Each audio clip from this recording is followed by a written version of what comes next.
Magandang araw! Kumusta kayo? Ako po si Howie Severino, isang mamamahayag at dokumentarista. Mahigit 3 dekada na akong journalist. Nagsimula sa dyaryo, lumipat sa telebisyon, at naging dokumentarista. Ang dagat Pasipiko. Mataas ang araw, malinaw ang tubig.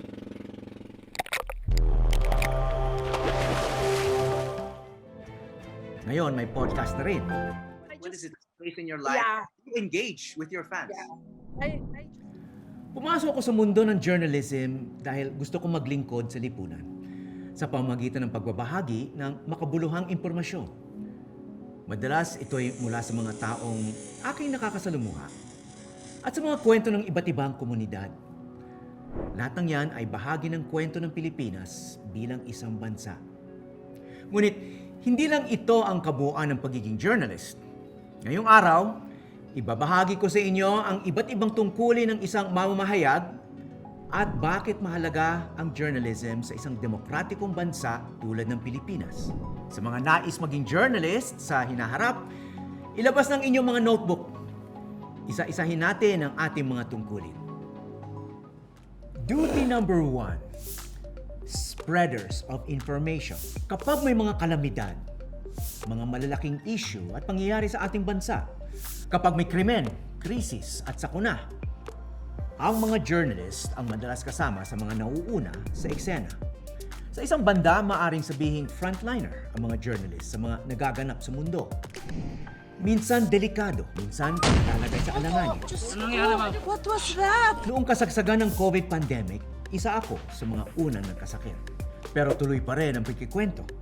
Kasi may mahalagang impormasyon na dapat malaman ang mga tao.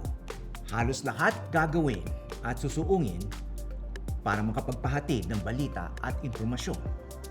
At dahil sa tungkuling ito, madalas sabihing journalists are the first chroniclers of history. Mikropono ng taong bayan, saksi sa kasaysayan. Duty number 2, witness to history. Bago pa man nagkaroon ng mass media, may tagahatid na ng balita. Tulad ni Pheidippides, isang dakilang Greek soldier at messenger na sobrang bilis tumakbo. Noong 490 BC, higit 2,500 years na nakalilipas. Naganap ang isang giyera sa pagitan ng Athens at Persia. Tinawag itong Battle of Marathon. Nangyari kasi ito sa bayan ng Marathon sa Greece. Ang trabaho ni Pheidippides, ibalita sa mga taga-Athens kung ano ang resulta ng giyera. Kailangan niyang tumakbo mula sa bayan ng Marathon patungong Athens at pabalik para magbigay ng balita sa mga tao. Sa loob ng 2 araw, pabalik-balik siyang tumakbo ng humigit kumulang 240 kilometers mula Marathon hanggang Athens para lang maghatid ng balita. At nang tuluyang manalo ang Athens laban sa Persia, "Rejoice, we have won!" sigaw ni Pheidippides. Nalagutan siya ng hininga at namatay sa sobrang kapaguran. Ang kwento ni Pheidippides, ang pinaniniwalaang isa sa mga inspirasyon kung bakit marathon ang tawag natin ngayon sa isang karera, kung saan kailangan tumakbo ng 42 kilometers. Ito kasi ang distansya na ilang beses tinakbo ni Pheidippides para lang makapagbalita. Sa maikling sabi, kung ang mga historiador ay manunulat ng kasaysayan, ang mga mamahayag naman ang saksi at nakapagmulat sa masa ng kasalukuyang panahon. Duty number 3, watchdog of society. Marinig tuwing gabi sa TV ang mga salitang, "Dahil hindi natutulog ang balita, nakatutok kami 24 oras." Bahagi ng trabaho ng mga mamamahayag ang magbantay. Magbantay sa mga issue, mag-imbestiga ng mga anomalya, at ilantad ang mga katiwalian ng gobyerno. Kumbaga sa bahay, watchdog na kakahol kapag may magnanakaw. Bantay na mag-iingay kapag may mapang-abuso. Pero teka, lilinawin ko lang ha. Hindi kami kaaway ng gobyerno o ng kahit sinong politiko. Pag may maganda silang ginawa, dapat nating palakpakan. Pero pag may ginawang mali, kailangan nating magtanong at imbestigahan. Alam niyo ba na sa panahon pa ni Jose Rizal ay may kultura ng watchdog journalism sa Pilipinas? Ang pahayagang La Solidaridad nina Rizal, Marcelo del Pilar, at Graciano Lopez Haena ay naglantad at bumatikos sa mga pang-aabuso ng mga Espanyol. Isa ito sa mga dahilan kung bakit namulat at natutong lumaban ang mga Pilipino. Fast forward sa 1970s, sa panahon ng martial law, matatandaan na noong panahong yon pinasara ang halos lahat ng mga dyaryo at telebisyon. Walang lumalabas na balita na hindi aprobado ng pamahalaan. Maliban sa ilang maliliit na pahayagan na kung tawagin ay mosquito press. At dahil sa kanila, nalaman ng mga tao ang totoong nangyayari sa bansa. Binatikos nila ang mga maling ginagawa ng gobyerno, yung mga tinotorture at human rights violations noon. At dahil sa media, namulat ang mga tao sa katotohanan. Hanggang sa kasalukuyang panahon, buhay na buhay pa rin ang watchdog journalism. Halimbawa dito, ang pag-expose ng media sa pork barrel scam noong taong 2013.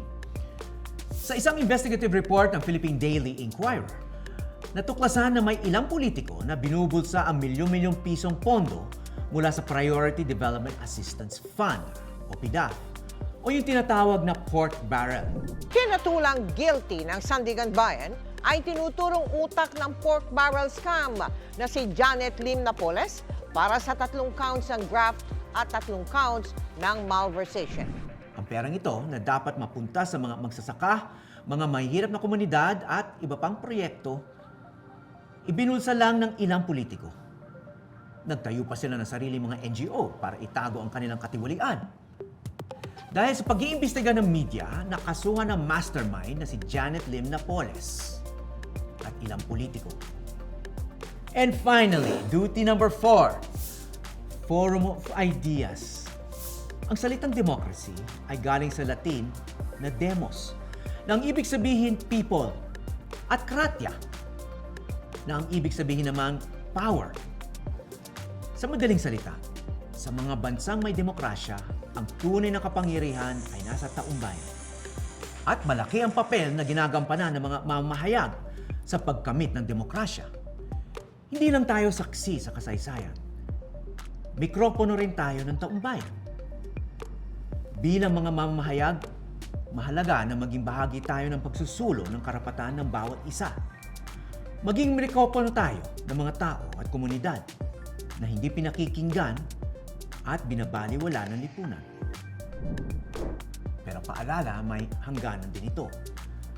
Kapag alam nating nagagamit na tayo sa propaganda o pagpapakalat ng maling impormasyon, aba, ibang usapan na yan.